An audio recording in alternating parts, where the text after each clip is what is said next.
Hi, I'm Isabella Chen, and this is the story of how my stepsister learned that true fashion isn't about the label you wear, but the vision you create. For 5 years, I watched her mock my failed fashion career, while unknowingly wearing designs from my multi-billion-dollar brand. But let me start from the beginning. I met my stepsister Victoria when our parents married 10 years ago. She was already a rising star in the fashion world, backed by our father's money and connections. I was the quiet one, sketching designs in my notebook and working late nights in a small studio. What Victoria didn't know was that before our parents' marriage, I had already founded Ghost Label, an ultra-exclusive fashion brand that never revealed its designer's identity. We sold through a lottery system, with waiting lists spanning years. Celebrities and royalty begged for our pieces, but no one knew who created them. I kept my success quiet for a reason. My birth father, a struggling designer, had died penniless after bigger brands stole his ideas. He taught me that in fashion, anonymity can be power. So when my mother married Victoria's father, Richard Parker, I let them believe I was just another struggling designer. Victoria took particular pleasure in reminding me of my failure. At every family dinner, she'd model her latest luxury purchases. "This is what real design looks like, Isabella," she'd say, ironically often wearing Ghost Label pieces without knowing it. The ultimate humiliation came at her wedding last year. She'd insisted I attend not as a sister, but as a waitress, wearing a uniform she'd specially designed to be unflattering. "It's perfect," she laughed, adjusting my collar. "Now everyone will see the difference between a real designer and a wannabe." What she didn't know was that her custom wedding dress was actually a Ghost Label original. She'd pulled strings to get one through our exclusive lottery, not realizing she'd begged to wear her stepsister's design on her big day. For 5 years, I'd maintained my anonymity, running Ghost Label from hidden workshops while working in my failing studio as a cover. Victoria would sweep in occasionally, offering to rescue me by letting me work as her assistant. Then came last month. Victoria's own fashion brand, Parker Luxe, was failing. Fast fashion copies and changing trends had left her struggling to maintain relevance. She'd called an emergency family meeting to beg for help. "We need fresh designs," she'd admitted reluctantly. "Something exclusive, like Ghost Label. They're the only brand that hasn't been hurt by the market changes." If only she knew that tomorrow, at her brand's desperate relaunch event, she was about to learn exactly who had been designing her favorite clothes all along. Victoria had organized her brand's relaunch at the city's most prestigious hotel. Fashion editors, celebrities, and influencers filled the ballroom, all curious to see how Parker Luxe would attempt to save itself from bankruptcy. I arrived early, not in my usual simple clothes, but in a striking Ghost Label design that had never been released. Victoria barely glanced at me, too busy practicing her speech about Parker Luxe's revolutionary new direction. "Isabella," she hissed as I passed, "why aren't you in the staff uniform I provided? And is that a Ghost Label piece? How did you get that? Those are impossible to obtain." Before I could answer, Anna Wintour herself walked in. To Victoria's shock, she headed straight for me. "Isabella, darling," Anna air-kissed my cheeks. "Finally ready to reveal yourself. The fashion world has been dying to know Ghost Label's creator." Victoria froze mid-stride. "What did she just call you?" "Oh dear." Anna raised an eyebrow. "Don't tell me they don't know." She gestured to Victoria and our parents, who had gathered nearby. I smiled softly. "They're about to find out." I nodded to my assistant, who began lowering the massive screens around the ballroom. "What's going on?" Victoria demanded. "This is my relaunch event." The screens flickered to life, showing Ghost Label's iconic logo transforming into something new. A video began playing, showcasing the brand's journey, from its mysterious launch 5 years ago to its current status as fashion's most exclusive label. Ghost Label. A narrator's voice filled the room, the industry's best-kept secret. Until today. Photos began appearing, me working late in my hidden studio, sketching designs that would become fashion legends, celebrities wearing my pieces at major events, including Victoria's wedding dress. "No," Victoria whispered, recognizing her dress in the Ghost Label portfolio. "That's impossible." Then came the financial figures. Ghost Label's worth $2 billion. Waiting list, 50,000 clients. Average piece value, $50,000. All created by one designer who had never stepped into the spotlight. "Ladies and gentlemen, Anna Wintour stepped forward. Allow me to introduce Ghost Label's founder and creative director, Isabella Chen.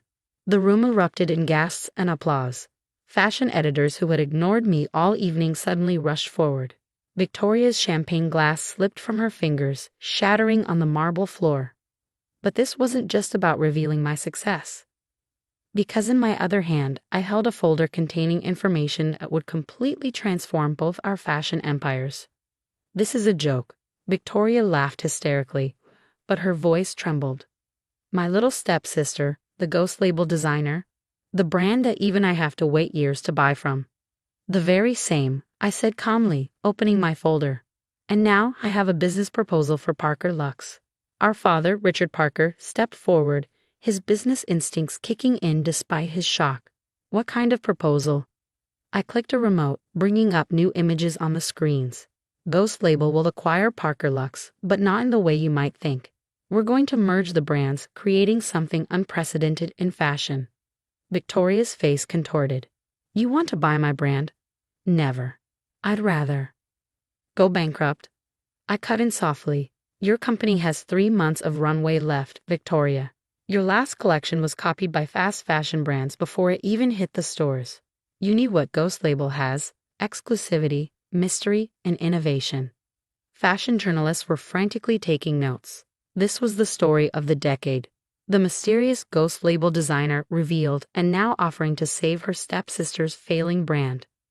"Here's my vision," I continued, showing concept sketches on the screens. "We'll create 2 lines. Ghost Label remains ultra-exclusive, while Parker by Ghost becomes the accessible luxury line. You'll be the face of the brand, Victoria, what you do best. I'll be the creative force, what I do best." Anna Wintour nodded approvingly. "Brilliant. The mystery of Ghost Label with the marketability of Parker Lux. It's exactly what the industry needs." Victoria stared at the screens, seeing her brand reimagined through my designs. I could see the moment her pride battled with her business sense. But I wasn't finished yet. I had one more revelation that would make this decision very easy for her. "Before you decide," I said, pulling out one final document, "there's something else you should know. Those counterfeit designs killing Parker Lux, they're not coming from fast fashion brands. They're being leaked from inside your company." Victoria's head snapped up. "What?" I projected a series of emails onto the screens. "Your design director has been selling your sketches to competitors months before your launches. That's why you can't compete. You're being undercut before you even begin." Our father stepped closer to read the emails, his face darkening with rage. Victoria collapsed into a chair, her perfectly curated image crumbling as she realized the extent of the betrayal. "But Ghost Label," I continued, "has never been copied. Because we have something no other brand has. A proprietary design and manufacturing process I developed. Each piece has hidden elements that make counterfeiting impossible." Anna Wintour nodded. "It's true. That's why Ghost Label pieces are considered the ultimate fashion investment. They're impossible to duplicate." I walked over to Victoria and knelt beside her chair. "Remember when we were kids, before the competition and rivalry? You used to tell me your dreams of creating something revolutionary in fashion. We can still do that, together." Victoria looked up, tears smudging her perfect makeup. "Why would you help me after how I treated you?" "Because true innovation comes from collaboration, not competition," I replied. "And because despite everything, you're still my sister." The transformation over the next 6 months was extraordinary. Parker by Ghost became the most talked about merger in fashion history. Victoria excelled as the brand ambassador, while I continued creating from behind the scenes. Yesterday, we launched our first joint collection. Victoria stood proudly on stage, introducing me as my sister, my designer, my partner. The same socialites who once mocked my failed career now fought for front row seats. Our parents watched from the audience, finally understanding that success comes in many forms. Dad has stopped pushing his connections, realizing that true talent finds its own way. The small studio where I started, we've turned it into an incubator for young designers, teaching them that sometimes the quietest voice in fashion speaks the loudest. Victoria has her own office next to my design studio now, though she still occasionally forgets and starts giving me fashion advice. Old habits die hard, but at least now she laughs about it. As for me, I still sketch in my notebook late at night, but now those sketches become reality in ways even I never imagined. Because sometimes the best revenge isn't proving others wrong. It's proving yourself right and then bringing everyone along for the journey. After all, true style isn't about the clothes you wear or the labels you own.